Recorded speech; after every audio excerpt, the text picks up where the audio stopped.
नमस्कार, मैं संजय तेजस्वी आज अपने स्टूडियो में खास मेहमान के साथ उपस्थित हैं और आज के खास मेहमान हैं बिहार प्रांत के औरंगाबाद जिला के रहने वाले जो एक कवि, शायर, अभिनेता, फिल्म निर्देशक, रंगकर्मी और एक सफल एंकर भी हैं। जी हाँ, हिंदुस्तान के बड़े मंचों पर अपनी कविताओं का पाठ कर चुके हैं। अभिनेता के तौर पर हिंदी, भोजपुरी फिल्मों में काम कर चुके हैं। इन्होंने तो से लागी लगन में लेखन एवं निर्देशन किया है। आज के भारत प्रतिघात में निर्देशन एवं अभिनय भी किया है। हिंदी मूवी बैंड मास्टर एवं डाउटर में अभिनय एवं निर्देशन किया है। साथ ही कई फिल्मों में अभिनय किया है। जिंदगी में कई उतार चढ़ाव आए मगर कलाकारी नहीं छोड़ा। वो आज खास मेहमान हैं हमारे बीच, आफताब राणा। आज हम इनकी जर्नी को जानते हैं खुद इनके मुँह से। नमस्कार सर, आज आपका फेस्ट विथ गेस्ट चैनल में स्वागत है। बहुत बहुत स्वागत है। आप बहुत दूर से चलकर आ रहे हैं और इतनी समस्याओं को झेलते हुए आज भारी भीषण जाम में फंसे हुए थे सर, और किसी भी प्रकार से यहाँ चल कर आ रहे हैं। तो सबसे पहले शुरुआत से बात करते हैं कि आफताब राणा कवि, निर्देशक, रंगकर्मी से पहले क्या थे? देखिए, सबसे पहली बात तो यह है कि जब मैं रंगकर्मी नहीं था, जब मैं शायर नहीं था, जब मैं एंकर नहीं था, तो केवल आफताब हुआ करता था।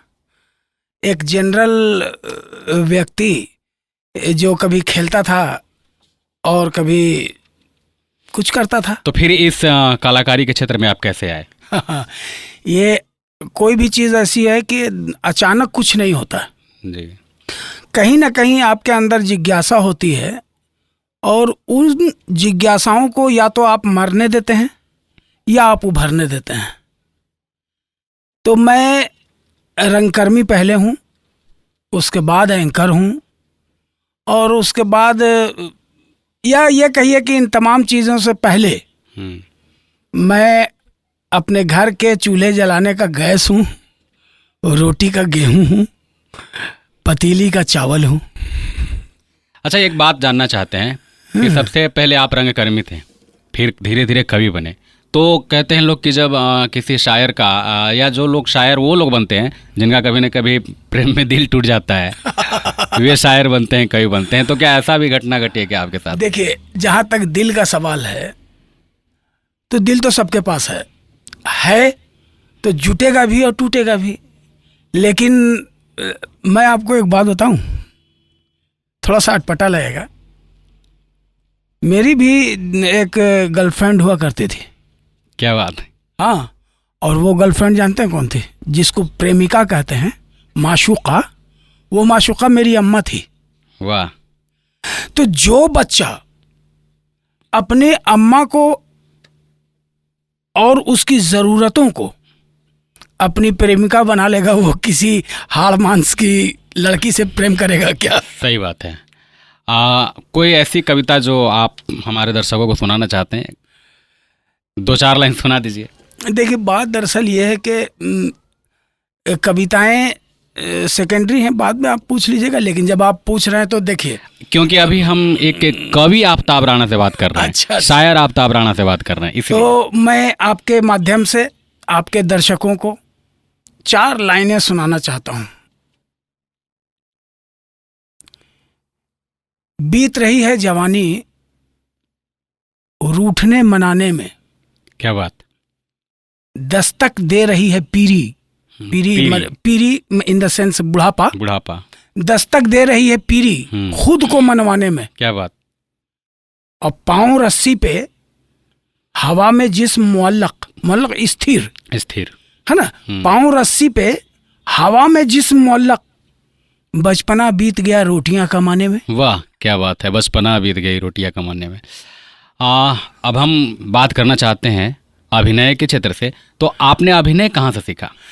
ये तो NSD के दादा की औकात नहीं है किसी को अभिनय सिखा दे यार।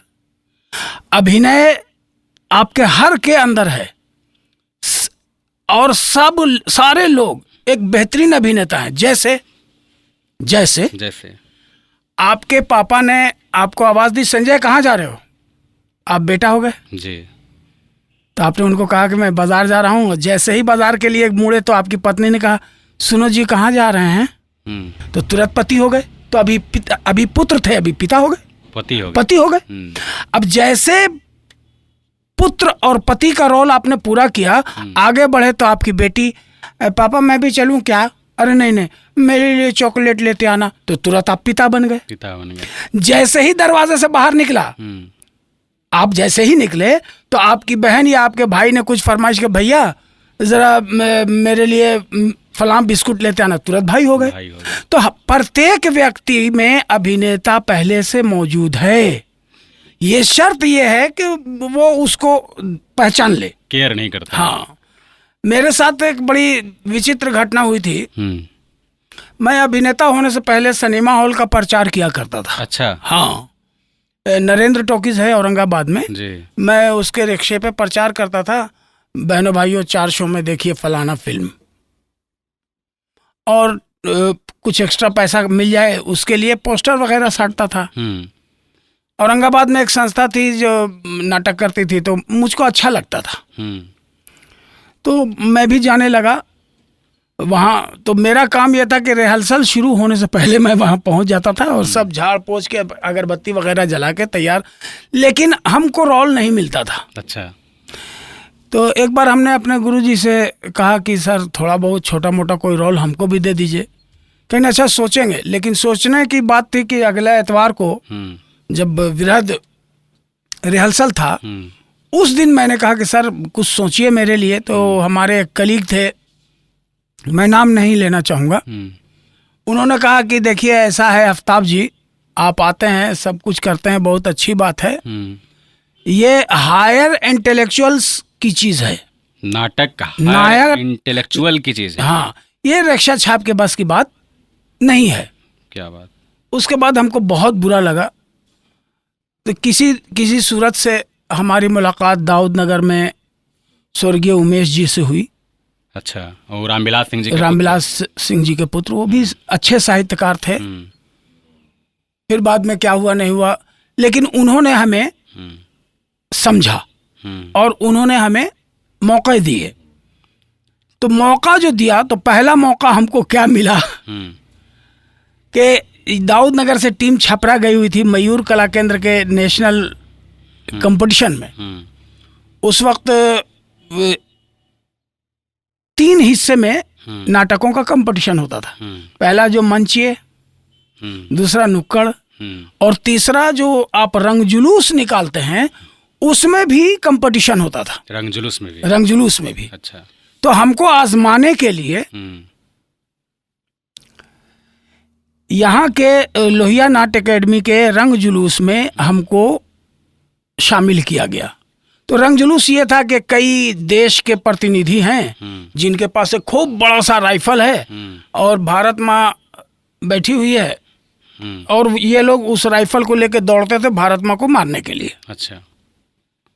और बीच में एक व्यक्ति था जो आम जनता था, वो उनको रोकता था। तो ये आम जनता वाला जो कैरेक्टर था, फटी धोती, बिना कमीज के, सर में गमछा बांधे हुआ, भीड़ के हिस्सा बने आप। हाँ, तो मैं रोकता था। और जजेस को न जाने क्या पसंद आया कि हमारी झांकी को अव्वल नंबर मिला। अच्छा। और अव्वल नंबर में भी स्पेशल प्राइज हमें दिया गया। क्या बात है। तो जब स्टेज पर बुलाया गया तो हमको बहुत अच्छा लगा, लेकिन एक कलक थी कि स्टेज पर तो नहीं हमको मिली जगह। लेकिन फिर उसी लोहिया नाट्य अकेडमी ने पुनः हमें कास्ट किया। मतलब आप औरंगाबाद में रहते हुए भी औरंगाबाद के मंच पे नहीं चढ़े पहले? नहीं, पहले मंच पर नहीं चढ़े। दाऊद नगर से शुरुआत। दाऊद नगर से शुरुआत किया। और मैं सिनेमा हॉल का भी नहीं छोड़ा, क्योंकि उससे रोटी मिलती थी। वहाँ अनाउंस करके यहाँ रिहर्सल के लिए आता था, दाऊद नगर रिहर्सल करता था एकदम अर्ली मॉर्निंग। यहाँ से तिवारी बस चलती थी और तिवारी बस से मैं फिर औरंगाबाद जाता था, फिर वहाँ प्रचार करता था, और फिर उसके बाद ये सिलसिला चलता रहा। और फिर मैंने लोहिया नाट्य अकेडमी के लिए या अपने लिए ढेर सारे अवार्ड जीते। अच्छा, सवाल अब एक निर्देशक आफ्ताब राणा से, क्योंकि हमारे बीच जो बैठे हुए हैं वो शायर भी हैं, निर्देशक भी हैं, कवि भी हैं, अभिनेता भी हैं, रंगकर्मी भी हैं, एंकर भी हैं, तो हम बारी बारी से उनको इस रोल में लाते जाएंगे। हम अब सवाल पूछने जा रहे हैं निर्देशक आफ्ताब राणा से। हमें एक बात जानना है कि आजकल लोग जो है पहले भोजपुरी गाना गाते हैं, चाहे जिस तरह के भी गाने हो, अश्लील से शुरुआत करते हैं, फिर थोड़ा अच्छाई को दिखाने का प्रयास करते हैं और फिर गायक से अभिनेता बन जाते हैं। तो उनके अभिनेता बनने के उनके कौशल के बारे में आप क्या कहना चाहेंगे? देखिए, ये 150 साल पीछे हैं ये लोग। 150 साल पीछे हैं? हाँ, जो लोग गायक से अभिनेता बन रहे हैं। हाँ, 150 साल पीछे। आप याद कीजिए, जब हिंदी सिनेमा की उत्पत्ति हुई जी, तो कुंदन लाल सहगल पहले गायक थे, अच्छा, तब अभिनेता थे। अशोक कुमार पहले गायक थे, तब अभिनेता थे। किशोर कुमार पहले गायक थे, तब अभिनेता थे। लेकिन इन लोगों की प्रसिद्धि अपने ही क्षेत्र में ज्यादा रही। कैसे? गायक के ही, जैसे नहीं नहीं नहीं नहीं नहीं नहीं नहीं नहीं, किशोर कुमार तो हिंदुस्तान का एक ऐसा नायाब हीरा है कि आप उसकी प्रसिद्धि को किसी एक चीज से बांध ही नहीं सकते हैं जनाब। वो जितना अच्छा गायक उतना ही अच्छा अभिनेता, जितना अच्छा गायक अभिनेता उतना ही अच्छा निर्देशक, जितना अच्छा निर्देशक उतना ही अच्छा म्यूजिक डायरेक्टर। मैंने सभी चीजों में परिपूर्ण थे। लेकिन आज के जो लोग हैं, जो अभिनेता बन रहे हैं, उनके बारे में मैंने तो कह दिया ना, 150 साल पीछे हैं ये लोग जो गाना गा के। कभी आप भोजपुरी फिल्में देखते हैं जो आजकल जो शूट होती है? सच बोले? हाँ सच, आज कैमरे के सामने आज सच बोलने के लिए बैठा है। नहीं देखते हैं। नहीं देखते? नहीं। आपके फेवरेट हीरोइन कौन है? मेरी फेवरेट हीरोइन तो कोई नहीं रही है, लेकिन मैं एक्ट्रेस जो हमारे फेवरेट थी जी, वो थी फरीदा जलाल। फरीदा जलाल। और हीरो?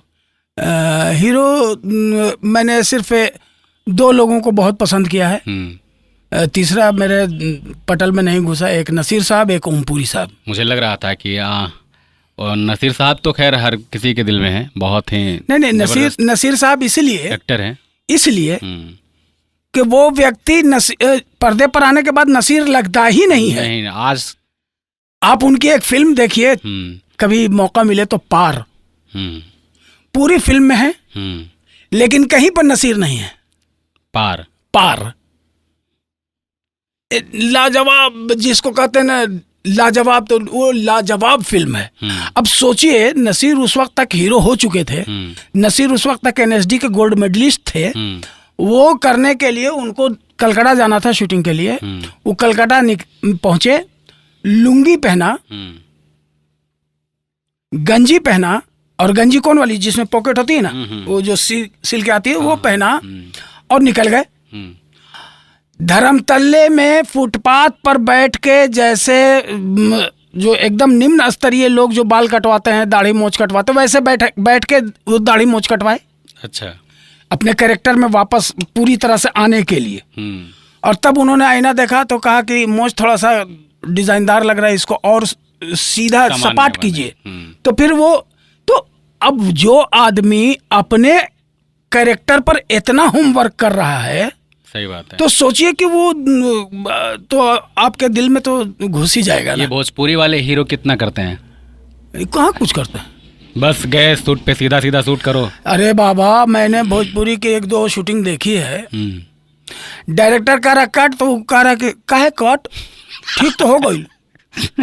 अरे इसको ऐसे नहीं, दाहिने घूमना था, दा बावा तो घूमले बनी, और एडिटर ओकरा दाहिने कर दी, सब ठीक है बा, सब ठीक बा। हाँ, अभी जो है 1-2 लोग अच्छे आए हैं। जैसे अभी एक बहुत बेहतरीन रंगकर्मी भोजपुरी में है। कौन? संजय पांडे। रंगकर्मी भी रहे हैं?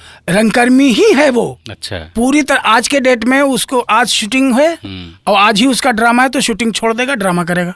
अच्छा, संजय पांडे की हमारी जो मुलाकात है या हमारी जो दोस्ती जान पहचान है, वो कटनी से है।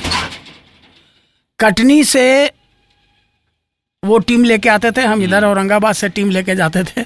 हम लोग दोनों आपस में तूतू में भी खूब हुआ, लेकिन उस तूतू में रंग कर्म का भला हो रहा था, इसलिए वो तूतू में जारी रही। तो इस संजय पांडे सासाराम के रहने वाले हैं क्या? नहीं, कटनी। अच्छा, मध्य प्रदेश के रहने। कोई एक ये जो है अभिनेता विधायक भी हैं शायद, होंगे भोजपुरी के? मैं नहीं जानता। मैं भोजपुरी में सिर्फ 2 लोगों को जानता हूँ, एक संजय पांडे और एक मेरे शहर का बच्चा है महेश आचार्य। महेश आचार्य जो अभी खेसारी लाल जी के साथ बहुत हाँ, वो चाहे उनका जिसके साथ भी हो। लेकिन खेसारी ये जो है महेश आचार्य ये तो लगभग ये क्या बोलते हैं कोरियोग्राफ के लिए ये गए थे। डांसर से अभिनेता है। कोरियोग्राफी पहले करते हाँ, थे। न पहले डांस करते थे, डांस करते थे। फिर डांस में कोरियोग्राफी करने लगे और उसके बाद उनको मेरा साथ मिला। मैंने फिर कई नुक्कड़ उनके साथ किए। हमने और महेश ने मिलके औरंगाबाद में आई रिलीफ कैंप लगता था जिसके लिए चंदा होता था, तो हमने और महेश ने बल्कि ये कहिए कि अपने आप को झोंक के लोगों के आँख के ऑपरेशन के लिए अच्छा खासा चंदा इकट्ठा किया है और कई साल तक किया है। अच्छा, आप सोशल मीडिया से जुड़े हुए हैं? कभी कभी कुछ कंटेंट हम आपका देखते हैं फेसबुक वगैरह पे भी आप डालते हैं फोटो, कभी कभी खींच करके। आप फोटो खींचने के भी शौकीन हैं? फोटोग्राफी भी करते हैं? हाँ, फोटोग्राफी करते हैं, लेकिन मेरे पास कैमरा नहीं है। अच्छा, सोशल मीडिया पर कुछ लोग जो है कुछ भी अनाप शनाप कंटेंट डाल करके और वायरल हो जा रहे हैं। ठीक है, इस पे क्या कहना चाहेंगे? ये तो उनकी तकदीर है कि वो बदनामी से नाम कमा रहे हैं। बदनामी से नाम कमा रहे हैं। अरे बाबा, आपने वो फिल्म देखी थी क्या, दुश्मन? नहीं देखी थी। इसका दुश्मन संजय दत्त थे उसमें। अच्छा। और आशुतोष राणा थे।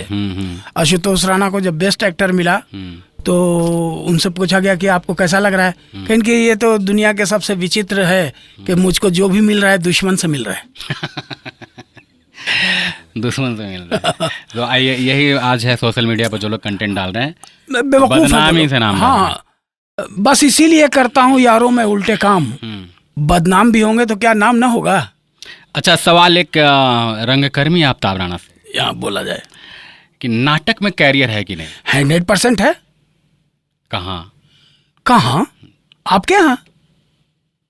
जो मेरे यहाँ? जो लोग नाटक करना चाहते हैं, हाँ, करें। क्या वे उनको ऐसा है कि महीने पर नाटक मंथली पेमेंट हो या फिर कहीं से पैसा आर्थिक?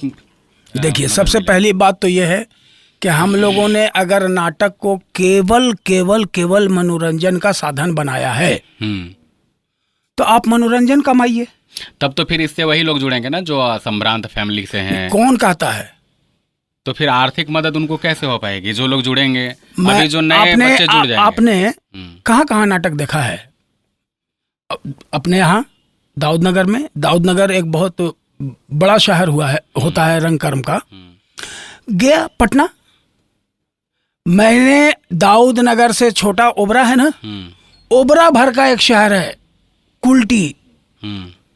मैंने वहाँ खड़े होके नाटक का टिकट ब्लैक होते हुए देखा है। 50 रुपए का टिकट 150 में। कौन सा जगह पे है? कुल्टी? कुल्टी वेस्ट बंगाल में है। उल्टी? कुल्टी। कुल्टी KULTI। अच्छा, वेस्ट बंगाल में। हाँ। हम एक चीज और जानना चाहेंगे। और मैं आपको अपने बारे में बता दूं, एक छोटा सा नाटक मैं करता हूँ अभी, अब उसको चेंज किया है। कोई सदा नहीं। कोई सदा नहीं। हाँ, मैंने भी देखा है। हाँ, जिसका 49 शो मैं कंप्लीट कर चुका हूँ और 50वां शो बहुत जल्दी औरंगाबाद में करने वाला हूँ। आप यकीन मानिए, अगर DM भी उसको देखने आएगा तो उसको 500 रुपए का टिकट लगेगा। अगर आप 500 रुपए का टिकट नहीं लेते हैं तो मैं आपको नहीं दिखाऊंगा। अरे बाबा, हमें अपने आप को बेचना तो आना चाहिए। अच्छा, अब का स्थिति ऐसा है कि नाटक जो है धीरे धीरे सिमटता जा रहा है मल्टीमीडिया के कारण। लोग मोबाइल के आने से ये क्या उल्टा पुल्टा बात है। बोलते रहते हैं साहब। इसलिए मैं बोल रहा हूँ कि इधर हम नाटक देखते थे, बचपन से नाटक देखे हैं यहाँ पे, और जिस समय से नाटक देखे अभी 20 वर्ष हो गया है, लेकिन 20 वर्ष में कोई भी नाटक इधर आसपास क्षेत्र में नहीं हुआ। अभी शुरुआत किए हैं एक हैरेपुरा के रहने वाले यूनिटी वाले लोग। तो अभी फिर होने वाला 7, 8, 9, 10, 5, 6, 7, 8, 9। हम उनसे भी मिलेंगे, रविकांत जी है ना, उनसे भी बात करेंगे इस मैटर पे। लेकिन अब हम देख रहे हैं कि नाटक की शुरुआत वो भी बाहर से आकर आए हैं और शुरुआत किए हैं। अपने पुंज प्रकाश का नाम सुना है? पुंज प्रकाश जी नहीं। ये NSD पास आउट है। पुंज प्रकाश पटना में रहते हैं। उन्होंने बजाबते एक हॉल, जो क्या अशोक सिनेमा या कोई सिनेमा था, उसके ऊपर तल्ले पर अपने लिए एक हॉल बजाबते बनवाया है। उसका वो किराया देते हैं 50 से या 60 हजार रुपया। वो करोड़पति तो है नहीं कि 50-60 हजार रुपया किराया देते। महीने में 5 से 6 नाटक उनके यहाँ होते हैं। मात्र 250 उनका सीटिंग कैपेसिटी है। और जब भी शो होता है फुल रहता, फुल। एक दिन में 3 शो तो तीनों फुल। और सिनेमा हॉल का टिकट नहीं है कि गए 20 रुपये लेके खुद से थर्ड क्लास जाके सीटी बजा के चले आए। 500 से नीचे का टिकट नहीं होता है। जैसे अभी तो सिनेमा हॉल भी सिमटता जा रहा है, छोटे छोटे से शहरों में जितने भी सिनेमा हॉल थे सब सिमटते जा रहे हैं और बड़े शहरों में बच गए हैं। ये कारण है मोबाइल। और मोबाइल भी नाटक को पूरी तरह से प्रभावित किया है। मोबाइल कहिए कि एक तरह से रंगमंच का अपहरण कर लिया है वो। ये आपकी सोच हो सकती है। ये इधर आसपास जो क्षेत्र में देखते थे। देखिए सुनिए, मोबाइल में आप देख लिए, बोलिए हाँ। मोबाइल में आपने देखा कोई सदा नहीं, उसमें आफ्ताब राणा कितना बड़ा नजर आया, 2 इंच का। तो आपके अंदर अगर नाटक का कीड़ा है तो आपकी जिज्ञासा बढ़ी कि जो 2 इंच का आफ्ताब राणा हमको ऐसा लग रहा है, तो 6 फीट का आफ्ताब राणा कैसा लगेगा भाई? 5 फीट 8 इंच का हूं तो 5 फीट 8 इंच का आफ्ताब राणा कैसा लगेगा? तो कहाँ हो रहा है शो? तो शो हो रहा है इनका पटना में। चलो, तो जो लोग, जैसे साहित्य बहुत अच्छी चीज का नाम है, लेकिन क्या सारे लोग साहित्य पढ़ते हैं? वैसे ही नाटक बहुत अच्छी चीज का नाम है, क्या सारे लोग नाटक देख पाते हैं? यही तो कारण है कि आखिर सब लोग क्यों नहीं जा रहे हैं। तो सब लोग पहले आसानी से गांव मोहल्ले में होती थी नाटक, जब होता था तो पहुंच जाते थे, लेकिन अब उतने बड़े शहरों में कितने लोग जाएंगे देखने के लिए? अच्छा, हमको ये बताइए, निराला को जानते हैं ना आप? कितने लोग निराला को पढ़ते हैं? तो फिर क्या किया जाए? कि पहले 100 की सीधी एक बात, मेरे सवाल का जवाब दीजिए। घुमाई मत।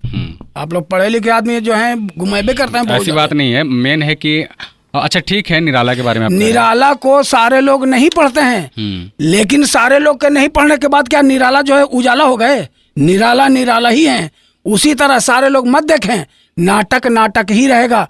नाटक जननी है, फिल्म की माँ है। ऐसा आपको लगता है कि नाटक में परिवर्तन कुछ होना चाहिए जो कि गांव मोहल्लों तक भी पहुंचे? बिल्कुल हो रहा है। जैसे मैं अपनी बात कर रहा हूँ, जैसे हमने जब नाटक शुरू किया था तो गोली मारना होता था, तो बंदूक सामने होता था, पीछे पटाखा होता था, ट्रिगर और पटाखा एक साथ छूटता था, तो यहाँ से खून निकलता था। कभी कभी ऐसा होता था कि पटाखा साला पहले ही छूट जाए, अभी हम बंदूक निकालवे नहीं किए और पटाखा छूट गया, पटाखा पर फिक्स है संजय का खून और खून निकल गया, अब हम गोली चलेबे नहीं किए। यहाँ तक नाटक था। लेकिन आज जब हम थर्ड थिएटर की बात करते हैं तो कोई बंदूक की जरूरत नहीं, यहाँ से निकाला है मैं तुमको मार दूंगा, ठाए तो वो भी क्या आए, मर गया। तो नाटक में आधुनिकता आ रही है। आपने कोई सदा नहीं देखा ना? कोई सदा नहीं में एक मरे हुए 6 माह 8 माह के बच्चे की कहानी है। बच्चा था क्या आप मंच पर? नहीं था। तो यह आधुनिकता है कि नहीं? मास्टर साहब की लाश पड़ी हुई है, मास्टर साहब थे क्या आप मंच पर? नहीं। तो आधुनिकता आ रही है, लेकिन आधुनिकता आवश्यकता के अनुसार। अब इतनी आधुनिकता मत कर दी, जैसे आधुनिकता मतलब मंच खाली ना लगे, भरा भरा लगे। हम टेक्नोलॉजी की बात करना चाह रहे थे। वही टेक्नोलॉजी की बात मैं भी कर रहा हूँ। बहुत सारे लोग ऐसे हैं जो लाइट को कैरेक्टर बना के बात करते हैं। जैसे ये जो लाइट जल रही है, मैं इसी को कैरेक्टर मान रहा हूं। ए सरस्वती माँ प्रणाम। अब तू अगर हमरा पर कृपा कर देबू ना तो हम हूँ संजनियन काबिल हो जाए। तो ये कैरेक्टर हो गया, ये आधुनिकता है। थिएटर की कोई ऐसी घटना जो आप कभी भूल नहीं पाए? हाँ, हमको 92-93 में पैरालाइज कर गए थे हम। वह एक पूरा लेफ्ट साइड हमारा पैरालाइज कर गया था, बहुत रोते थे। तो हमारे कुछ साथी हैं, या ये कहिए कि अग्रज हैं पटना के, वो लोग आए हुए थे डेहरी ऑन सोन। तो वहाँ से औरंगाबाद आदमी भेजे, हमको उठा के लोग ले गए। और आप यकीन मानिए, जो आदमी एक साइड से पूरी तरह से पैरालाइज था, उससे उन लोगों ने बजाबते मंच पर 15 से 20 मिनट एक्टिंग कराई, और कैसे हो गया उसके बाद हमको पता ही नहीं चला कि मैं बीमार भी हूँ। ये घटना याद रहे? ये एक घटना याद है। दूसरी एक घटना याद है कि मेरे पिताजी जिंदा थे और हम नाटक कर रहे थे, तो हम कुंवारे रहे। तो बड़ा बड़ा मुश्किल से उनको ले गए नाटक दिखाने के लिए। नाटक देख के आए, उसके बाद घर में हंगामा कर दिए, ये कमीना कहना चाहता है कि मेरी शादी करा दो। इसने हमको भरे महफिल में बेइज्जत किया। अच्छा, कभी पिताजी सपोर्ट किए कि नहीं, या विरोध किए कि आज तुम ये कर रहे हो, कैरियर पे ध्यान दो? विरोध तो नहीं किए, लेकिन जैसा सपोर्ट चाहिए था वैसा सपोर्ट नहीं मिला। उसकी वजह यह है कि मैं जैसे परिवार से बिलोंग करता हूँ वो 100% दीन। मिडिल फैमिली के लोगों का ये सबसे बड़ा दुख होता है। मिडिल फैमिली के प्रत्येक पिता चाहते हैं कि मेरा बेटा जो है अच्छे मुकाम तक पहुँचे, और उनको इसमें कैरियर नहीं नजर आता है। नहीं, एक्चुअली पहले बात को समझिए। आप लड़की देखने जाते हैं अपने बेटा के लिए, तो क्या देखते हैं? देखते ही है कि खाना पकाने आता है कि नहीं, कितना पढ़ी लिखी है। अब आप मान लीजिए कि आप बंगाल के हैं, अब आप लड़की देखने जा रहे हैं, तो वहां जब जाते हैं तो आप वहां पूछते हैं कि लड़की डांस करती है कि नहीं, गाती है कि नहीं, पेंटिंग करती है कि नहीं, यानी कोई सांस्कृतिक चीज इसके अंदर है कि नहीं। तो उसकी शादी का सबसे बड़ा कारण बनता है उसका सांस्कृतिक लगाव।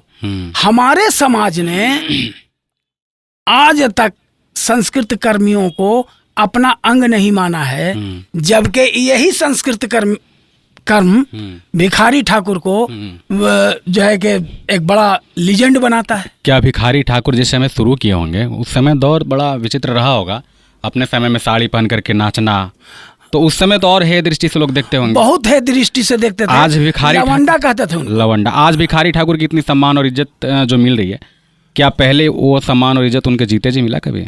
जीते जी नहीं, अंतिम समय में मिलने लगा था। अब सोचिए कि गांधी जी को आना है, 5 बजे का समय है, आयोजक को ये लगा कि भीड़ नहीं जुट पाएगी, तो उसी में से एक आदमी ने कह दिया कि भीड़ जुटाने का जिम्मा मेरा। तो उसको कहा गया कि कैसे जुटाइएगा? तो कह 5 बजे गांधी जी का भाषण है, 3 बजे जो है भिखारी का प्रोग्राम करा लेंगे, अपने आप भीड़ हो जाएगी। तो हम भीड़ जुटाने वाले ही रह गए। जैसे आप देखिए नुक्कड़ नाटक सत्ता के तक पहुंचने का सीढ़ी बन के रह गया। ये बदलाव का प्रतीक नहीं बन सका। अगर बदलाव का प्रतीक बनता तो नुक्कड़ करने वाले लोगों की इज्जत होती। सही बात है। अच्छा, नुक्कड़ भी आप बहुत सारे किए, इसका अनुभव कैसा रहा है? बहुत अच्छा। बीच सड़क पे सभा लगा देना, लोग इकट्ठे कर लेना, कैसे होता है सब? ये जुनून होता है और कुछ नहीं होता है। एक समय ऐसा भी था औरंगाबाद में कि हर शनिचर को हम नुक्कड़ किया करते थे, लेकिन चौराहे पे, हाँ, किसी न किसी चौक चौराहे पर पहले ही घोषणा हो जाती थी कि अगले शनिचर को फलाने जगह पर नुक्कड़ नाटक देखिए। लेकिन हुआ ये कि मेरे साथ कुछ ऐसे लोग जुड़े, जो बच्चे बच्चियां जो जॉब में आ गए, कुछ ज़्यादा पढ़ गए, तो जो ज़्यादा पढ़ गए वो नुक्कड़ नहीं करते हैं, वो छोड़ दिए। जो जॉब में आ गए वो छोड़ दिए। लेकिन हम आज भी 2 ही 4 लोग मेरे पास बचे हुए हैं। हम आज भी जब दिल करता है लोगों की ताली खाने का, जब या लोगों की गाली खाने का, आगलवा। बहुत अच्छा है। लेकिन एक चीज़ और हम जानना चाहेंगे आपसे जी, कि अगर किसी को आप, क्योंकि हम अभी बात कर रहे हैं एंकर आफ्ताब राणा से, किसी को एंकरिंग सीखना हो तो क्या करना चाहिए? देखिए, सबसे पहले तो जो एंकर है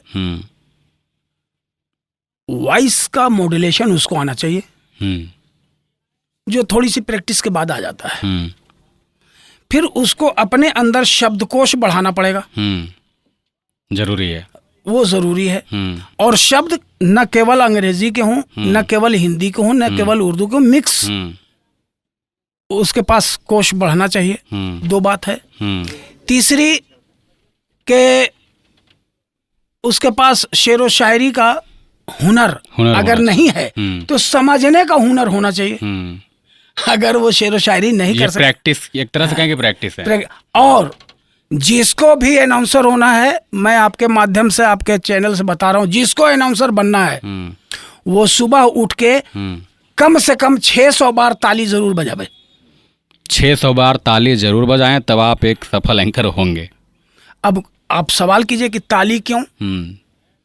ताली जब हम बजाते हैं तो ये जो है, ये जो हड्डी है, ये हड्डी एक दूसरे से टकराती है और जैसे ही टकराती है वैसे ही आपका सब कॉन्शियस माइंड जो है वो खुलता है। माइंड दो हिस्से में है, सब कॉन्शियस और कॉन्शियस। हाँ, तो सब कॉन्शियस माइंड में कोई चीज फिट नहीं है। उसको कहा जाता है डायरेक्टर माइंड। हाँ, तो उसको जागृत करने के लिए ये ताली बजाना बहुत जरूरी है। और एक अनाउंसर अगर हाजिर जवाब नहीं है, एक अनाउंसर अगर फौरन शब्दों को मोड़ने की क्षमता नहीं रखता है, तो वो मेरे हिसाब से एंकर नहीं है। इसलिए उसको सब कॉन्शियस माइंड को जागृत करने के लिए ताली बजाना निहायत जरूरी है। अच्छा, एक सवाल आपसे है जी। राजनीति में इंटरेस्ट है आपका? हाँ है। आपके फेवरेट लीडर कौन है अभी वर्तमान में? वर्तमान में या जो आप जिनसे आपको लगता है कि बहुत अच्छा लीडर रहे, वो आपके आदर्श रहे? हाँ, मैं अभी से पहले कभी भी अभी से पहले दो लोगों को बहुत अच्छे से सुनता था और दो लोगों को पढ़ता था। एक थी स्वर्गीय इंदिरा गांधी और एक थे स्वर्गीय अटल बिहारी वाजपेयी। आज के डेट में सिर्फ एक लीडर है जिसको मैं खूब पढ़ता हूँ, खूब सुनता हूँ, और वो है असदुद्दीन ओवैसी, बैरिस्टर असदुद्दीन ओवैसी। अच्छा, आपको भविष्य में यदि चुनाव लड़ना है तो आप किस पार्टी से लड़ेंगे? किसी पार्टी से नहीं, हम निर्दलीय लड़ेंगे। निर्दलीय लड़ेंगे। अगर असदुद्दीन ओवैसी साहब अगर टिकट देते हैं तो? देवे नहीं करेंगे, हम उनके पार्टी का मेंबर हैं। अगर बुलाकर आपको दें कि लीजिए। अरे भैया, तो मेंबर होना ना पड़ेगा, हम क्योंकि मेंबर आपके नहीं फेवरेट लीडर हैं, तो ऐसा हो कि मिल जाए तब तो काम बढ़िया होगा। ये तो जरूरी नहीं है कि मैं संजय जी को प्यार करता हूँ तो संजय जी भी हमको प्यार करें। अगर ये ख्वाहिश हो गई तो मैं तो बेवकूफ हूँ। मैं प्यार करता हूँ बैरिस्टर साहब से, नो डाउट। मेरे जैसे लाखों लोग होंगे, तो किसको किसको पकड़ के देंगे रे भाई? वैसे अगर वो टिकट उकट देंगे तो हम उनके टिकट पर नहीं लड़ेंगे, हम निर्दलीय लड़ेंगे। खाली समय में आप क्या करते हैं? खाली समय रहता कहाँ है? कभी ऐसा हुआ कि खाली समय मिला तो आप कहीं, किसी का होता है कि घूमने जाना है, किताबें पढ़ना है, तो आप जैसे हो कि किताब कब पढ़ लिए, सिनेमा कब देख लिए? तो खाली समय तो कभी मैं खाली समय का इस्तेमाल लिखने के लिए करते हैं। फिल्म देखते हैं? कोई मिल गया मुल्ला दिखाए वाला तो देख लेते हैं। ऐसे मोबाइल वगैरह में नहीं देखते हैं? अच्छा, अभी वेब सीरीज का दौर चल रहा है, वेब सीरीज देखते हैं? वेब सीरीज एक ठो का थोड़ा सा देखे थे, वो पंचायत का विनोद, वो देखे थे 2-3 एपिसोड। बार बड़ी पैसा लगता है जी। अब जैसे मोबाइल है तो मोबाइल में कैसे भरा जाता है, कब किया जाता है, हमको बुझाता है, बेटा बेटी सब भर देता है। आप एंड्रॉयड मोबाइल रखते हैं और एंड्रॉयड मोबाइल के मल्टीमीडिया से दूर रहते हैं? देखिए, मल्टीमीडिया से दूर नहीं है, जो काम का चीज़ है, जैसे न्यूज़ है, BBC का न्यूज़ है, अल जजीरा है, इसको पढ़ लेते हैं, देख लेते हैं।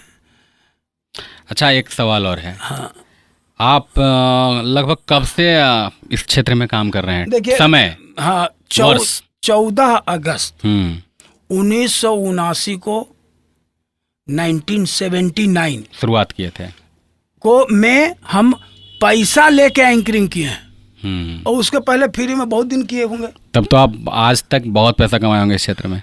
बहुत पैसा तो नहीं कमाए, लेकिन पैसा कमाने वाले लोगों को बहुत कमाए हैं। अगर आज के डेट में मुझको ऐसा लगता है कि मैं अगर आह्वान करूं कि मुझे 1 रुपया चाहिए, ये मेरा कोड है, फलाना है, ठिकाना है, तो जितने लोगों को मैंने कमाया है, हमको 3-4 महीना तो नहीं, 1-1.5 महीना में भारत से 1 करोड़ रुपया हमको मिल जाएगा, 1 रुपया करके। आपको याद होगा, गुजरात में एक बार भूकंप आया था, और भूकंप में बहुत तबाही हुई थी। तो मेरी भी इच्छा हुई कि क्यों ना उनकी मदद की जाए।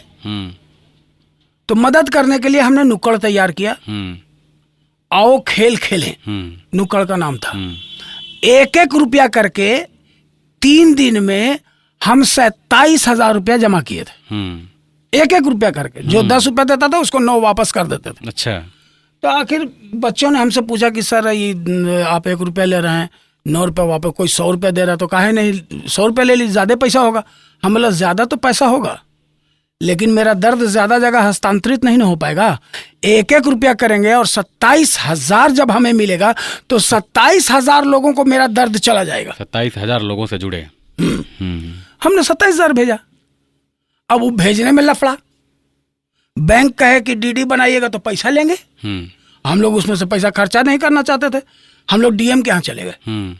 डीएम साहब देखिए ऐसे ऐसे 1-1 रुपया करके हम लोग चंदा किए हैं, इस 27,000 रुपया है। और वहाँ गए बैंकवा में तो कहता है कि पैसा दीजिए। तो हम कहाँ से देंगे पैसा, गरीब आदमी। तो डीएम ने बजाबते ऑर्डर किया कि इन लोगों का पैसा नहीं लगेगा, बल्कि इन लोग को सर्टिफिकेट बना के दो। फिर बैंक ने वो 27,000 रुपया लिया, लेके बजाबते एक सर्टिफिकेट जारी किया। फिर डीएम ऑफिस से एक सर्टिफिकेट आया, उसके बाद तीसरा सर्टिफिकेट मेरे पास आया प्रधानमंत्री राहत कोष से संस्था। जाते जाते हमारे दर्शकों के लिए कुछ सुना दीजिए। क्या सुनाए तुझे दिलरुबा, तेरे सामने मेरा हाल है। जैसा आप कहिए, जो कहिए वो सुना दूंगा।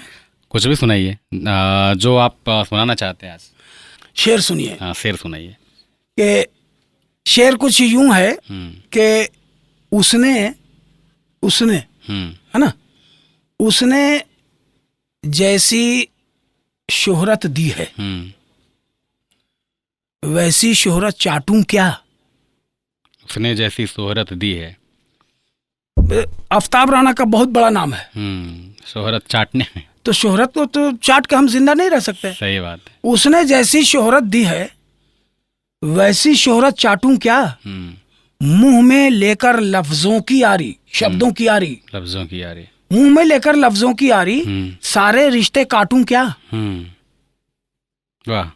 और ये शेर खास तौर से आपके माध्यम से मैं तमाम लोगों को बताना चाहता हूं कि हुक्म हुआ है चस्पा कर लो, न साट लो। चस्पा मैंने चिपका देना। हुक्म हुआ है चस्पा कर लो, यहाँ गरीबी दूर हुई। कुछ दाने हाथों में दे दो, थूक से पोस्टर साटूं क्या। क्या बात है, क्या बात। बहुत बहुत धन्यवाद, आप हमारे इस स्टूडियो में आए। आज के खास मेहमान थे आफ्ताब राणा। आपने देखा ये बतौर एंकर, बतौर कवि, शायर, फिल्म निर्देशक, अभिनेता, रंगकर्मी हैं। और इनके पास ये इन्होंने कुछ नहीं किया आज तक, ये बस गजब किए हैं और कला से जुड़े रहे हैं। और कला के अलावा भी बहुत सारे लोग कोशिश किए इनको अलग अलग क्षेत्रों में ले जाने के लिए, लेकिन ये वहाँ रमे नहीं। इनको पुनः कला वापस खींच करके लाती है। बहुत बहुत धन्यवाद सर, नमस्कार।